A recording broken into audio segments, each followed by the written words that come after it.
Decline, despair, and dependence. That is their plan. So in their heart of hearts, they always believed that Americans had too much money, used too much gas, had too many kids, bought too many SUVs. They hate our history, they hate our Constitution, our Declaration, our patriotism, and you bet, they hate our faith. Now, since I was in college back in the 80s, they've always held out Europe as the model, right? That's what we should aspire to be. So smaller cars, smaller homes, apartments, government health care, fewer guns, if any guns, guaranteed vacation, high gas prices, obviously, higher taxes on everything, less freedom. How's Europe doing today? How are we doing in Europe? Bojo's gone, fake populist. Little boy Macron, his government's pulling apart.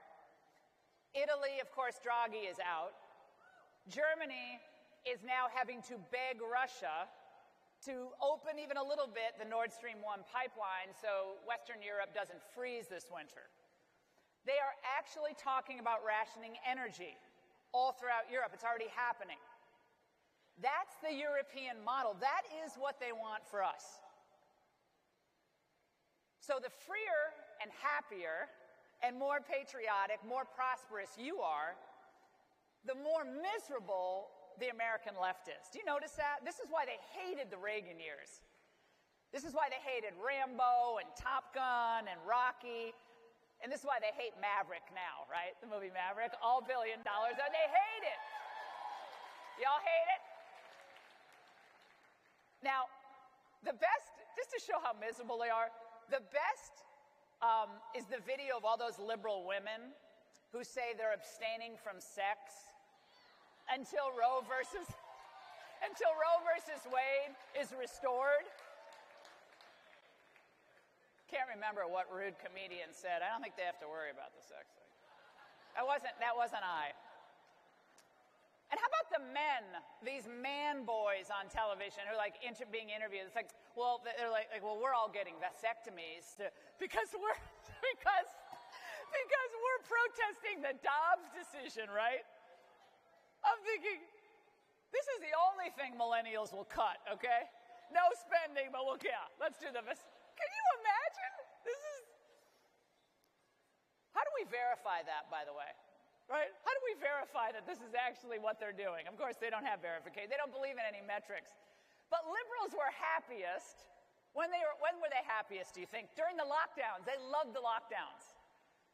Because their idea of nirvana is sitting at home on their butts, ordering from Uber Eats, watching Netflix, and having government cover it all. All their expenses covered. The most exercise these people got during COVID was when they went out and ripped down statues. Okay? That's their idea of an exercise plan. This is who they are. They don't want America to exist as a strong, free, independent nation. To them, we only exist as part of a larger, rules-based international order. Don't you love hearing that? Always. This is what they always cite. But we know our agenda works, don't we? We know it because we've seen it. Americans today, all of you, should live better lives than your parents did. But right now, people aren't so sure, right? Aren't so sure which way things are going to go. But I'm here today to tell you, you absolutely can, and I think you absolutely will.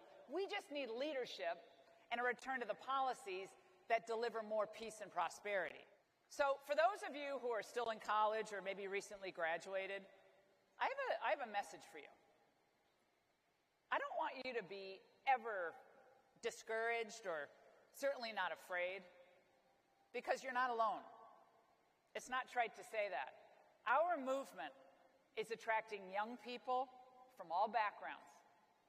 From all backgrounds, all ethnicities. We are more and growing more diverse by the day.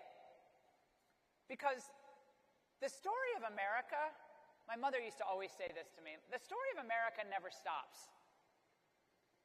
Every generation faces its own challenges. I mean, we want to think that everything's just going to be fun, or one vacation to the next, one conference to the next, but that's just not the way it is. Some generations had to fight in World War II, the Cold War. And now your challenge is resisting what you hear from your professors, from the media, and from professional activists who want you to give up. They want you to be deterred. They want you to just say, you know, I'm done. I can't fight this anymore. That's why Turning Point, by the way, is so important and so impressive.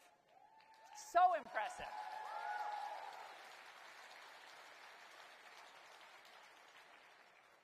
I remember meeting Charlie, gosh, I don't even know how long ago it was. I think he was maybe 19.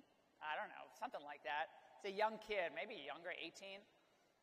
And what struck me probably more than anything about Charlie was his optimism and his work ethic and his belief that just because it hadn't been done before, the way he was thinking of putting together this organization, that it couldn't be done.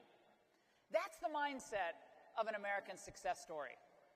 That's the mindset of a movement, a political movement, a philosophical movement that is going to grow and that's going to evolve when necessary, but that's going to be a present and important anchor for future generations. So if you commit to that same work ethic, that same sense of optimism, smart policies, you refuse, and I mean refuse, to be silenced or shamed. You know, I think of Nick Sandmann, what they tried to do to him when he just stood there silent, wasn't saying anything. When they called him a racist, they everything that you could think of to call a young person to destroy his future, they did to him after the March for Life. Well, what did he show them? What did he do to them?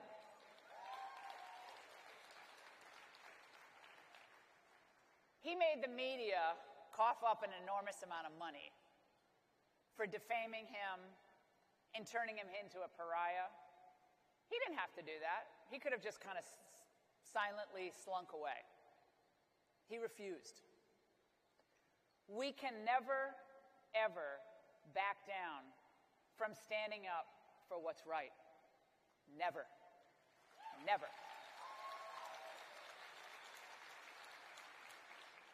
So whether you're talking about challenging vaccine mandates, speech codes on college campuses, woke corporations shutting their doors on you,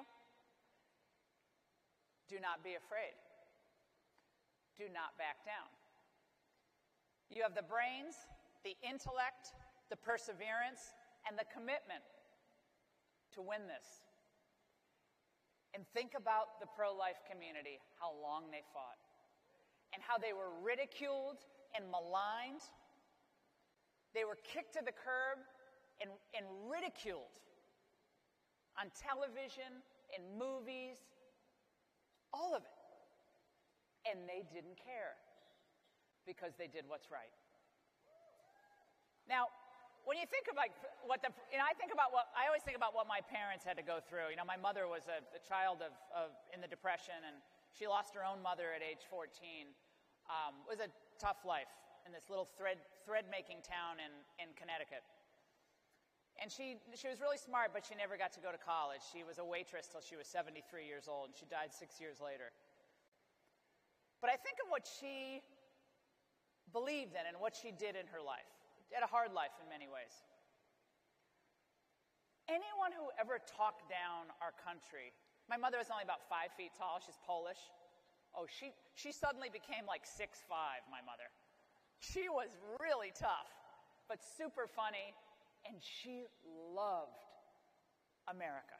She loved this country, even though she didn't have, you know, all the opportunities to do. I think she could have been a great small business owner. She was very good with numbers and so forth. But she was of the love it or leave it, baby. It's like mentality. She's like, you don't love this country, there's the door.